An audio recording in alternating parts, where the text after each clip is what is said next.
Hi friends, ಎಲ್ರಿಗೂ ನಮಸ್ಕಾರ. Very good morning friends. ಇವತ್ತಿನ ಸಂಚಿಕೆಯಲ್ಲಿ ನಾನು ಶ್ರೀನಗರದ ಕಡೆಗೆ ಹೊರಟಿದ್ದೀನಿ, ಅಂದರೆ ಕಾಶ್ಮೀರ.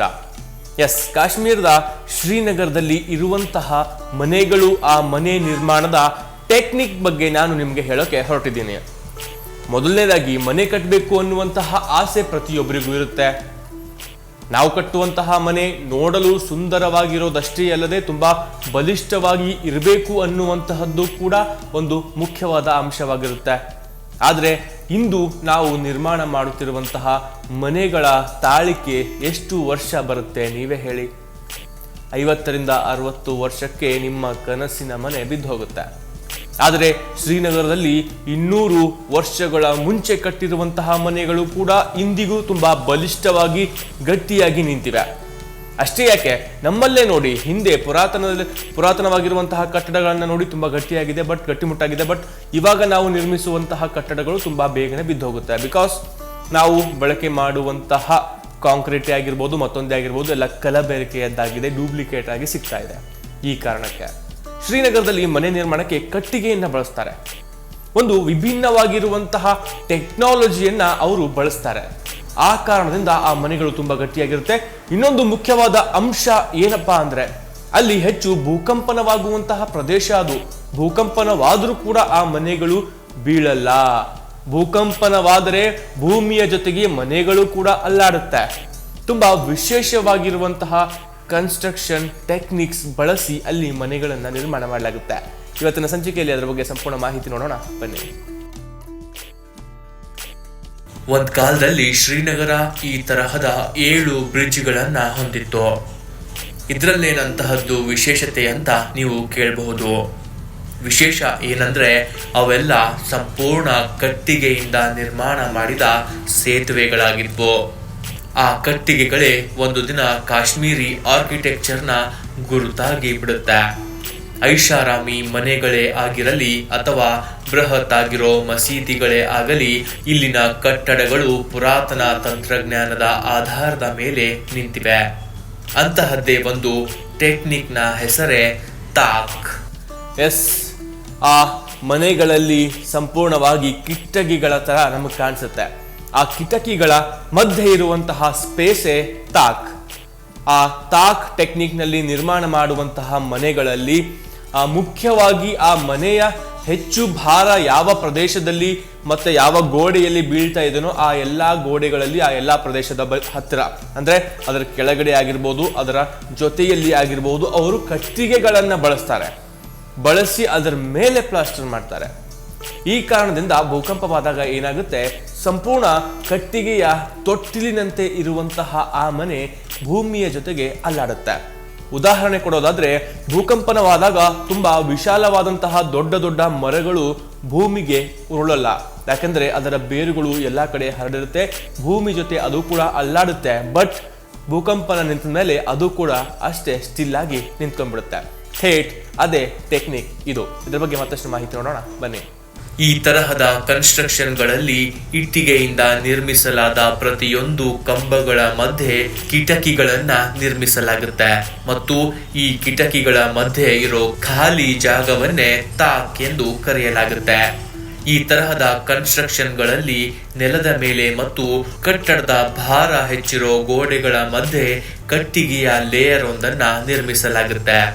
ಈ ಕಟ್ಟಿಗೆ ಕಟ್ಟಡದ ಗೋಡೆಗಳು ಮತ್ತು ನೆಲಕ್ಕೆ ಸಂಪೂರ್ಣವಾಗಿ ಕನೆಕ್ಟೆಡ್ ಆಗಿರುತ್ತೆ. ಭೂಕಂಪವೇನಾದ್ರೂ ಬಂದ್ರೆ ಕಟ್ಟಡದ ಎಲ್ಲಾ ಗೋಡೆಗಳು ಒಂದೇ ಸಮಯಕ್ಕೆ ಅಲ್ಲಾಡುವಂತೆ ಇದು ಮಾಡುತ್ತೆ. ಇದೇ ಕಾರಣದಿಂದ ಭೂಕಂಪನದಿಂದ ಕಟ್ಟಡ ಅಥವಾ ಅದರ ಗೋಡೆಗಳಿಗೆ ಯಾವುದೇ ರೀತಿಯ ಹಾನಿ ಉಂಟಾಗುವುದಿಲ್ಲ. वैसे तो टिम्बर और वुड या देवदार हर कश्मीरी घर की अहम खूबी हुआ करता था, लेकिन ये बीम जिसको आप देख रहे हैं अभी, जिसको आप कश्मीरी लैंग्वेज में नरकूट कहते हैं, ये दरअसल वो ज़रूरी हिस्सा है जो घर को एक साथ पकड़कर रखता है. इस घर को बनाने में एक पूरा का पूरा देवदार का पेड़ इस्तेमाल हो जाएगा. एक और दिलचस्प बात ये है कि बाहर की दीवार तो आपकी टिम्बर की होती थी, मगर इंटरनल स्ट्रक्चर जो होता था वो पूरा का पूरा लकड़ी का होता था और फिर लकड़ी के ऊपर प्लास्टरिंग करते थे. ಶ್ರೀನಗರದಲ್ಲಿ ತುಂಬಾ ಫೇಮಸ್ ಆಗಿರುವಂತಹ ಒಂದು ಕಟ್ಟಡವಿದೆ, ಅದುವೇ ಜಲಾಲಿ ಹೌಸ್. ಸುಮಾರು 200 ವರ್ಷಗಳಷ್ಟು ಪುರಾತನವಾಗಿರುವಂತಹ ಮನೆ ಇದು. ಆಗ ನಿರ್ಮಾಣ ಮಾಡಿದ್ದಾದ್ಮೇಲೆ ಇದಕ್ಕೆ ರಿನೋವೇಷನ್ ಕೂಡ ಮಾಡಿಲ್ಲ. ಮೊದಲು ನಿರ್ಮಾಣ ಮಾಡಿದಾಗ ಹೇಗಿತ್ತೋ ಆ ಸಿಂಗಲ್ ಟಚ್ ಅಲ್ಲಿ ನಿರ್ಮಾಣವಾಗಿರುವಂತಹ ಆ ಮನೆ ಈಗಲೂ ಕೂಡ ಹಾಗೆ ಇದೆ. ಯಾವುದೇ ರಿನೋವೇಷನ್ ಕೆಲಸ ಅಲ್ಲಿ ಈಗಲೂ ಕೂಡ ಆಗಿಲ್ಲ, ಆದರೂ ಕೂಡ ತುಂಬಾ ಸುಂದರವಾಗಿದೆ. ಇದರ ಬಗ್ಗೆ ನೋಡೋಣ ಬನ್ನಿ. ಇದುವೇ 200 ವರ್ಷಗಳಷ್ಟು ಪುರಾತನವಾದ ಜಲಾಲಿ ಹೌಸ್. ಇದು ಕೂಡ ತಾಕ್ ಟೆಕ್ನಿಕ್ ನಿಂದಲೇ ಇಂದಿಗೂ ಸೇಫ್ ಆಗಿ ನಿಂತಿದೆ. घर कितना बड़ा है इसकी पहचान होती थी नंबर ऑफ ताक से.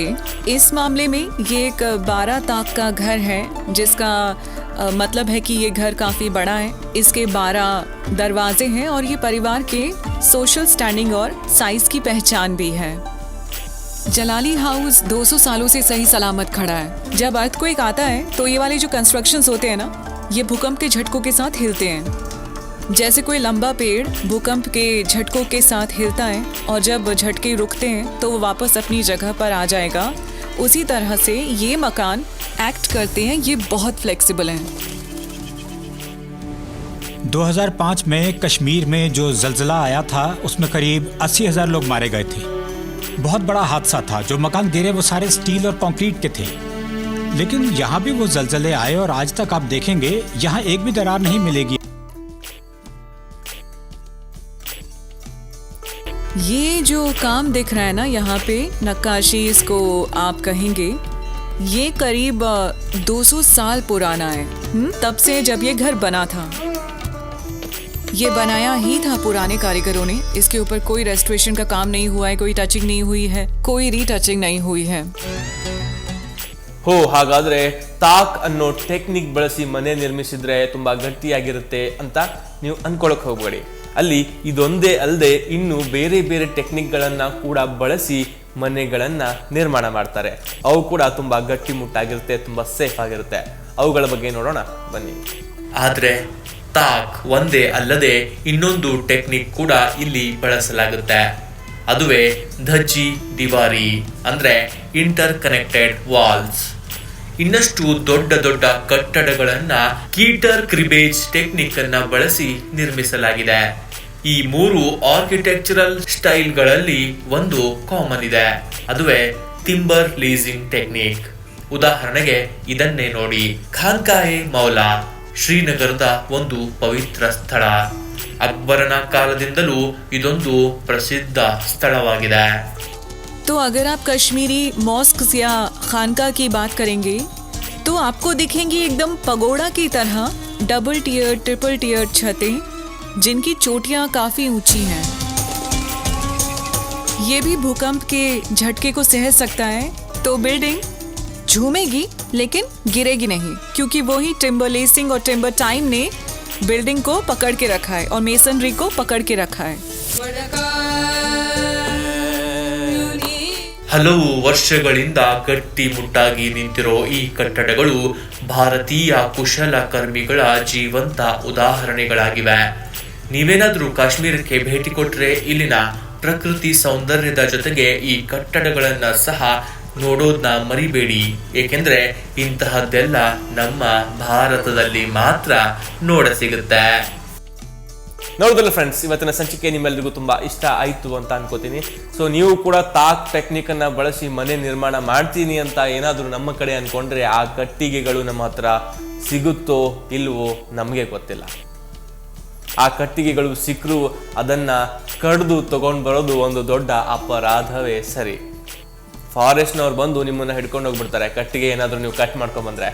ಎಸ್, ಅಲ್ಲಿ ಮೊದಲು ಏನ್ ಕಟ್ಟಿದ್ರು, ಬಟ್ ಈ ಟೆಕ್ನಿಕ್, ಈ ವಿಧಾನ ತುಂಬಾ ಯುನೀಕ್ ಆಗಿತ್ತು, ತುಂಬಾ ಸೇಫ್ ಆಗಿ ಅಂದಿನ ಕಾಲದಲ್ಲಿ ಅವರು ಮನೆಗಳನ್ನ ನಿರ್ಮಾಣ ಮಾಡ್ತಿದ್ರು, ಯಾವುದೇ ಇಂಜಿನಿಯರಿಂಗ್ ನ ಸ್ಟಡಿ ಮಾಡದೇನೆ ಅಂತ ಹೇಳ್ತಾ ಈ ಸಂಚಿಕೆಯಲ್ಲಿಗೆ ಮುಕ್ತಾಯಗೊಳಿಸ್ತಾ ಇದ್ದೀನಿ. ಮುಂದಿನ ಸಂಚಿಕೆಯಲ್ಲಿ ಮತ್ತೊಂದು ಹೊಸ ವಿಷಯದೊಂದಿಗೆ ಮತ್ತೆ ಭೇಟಿಯಾಗೋಣ. ನಮಸ್ಕಾರ.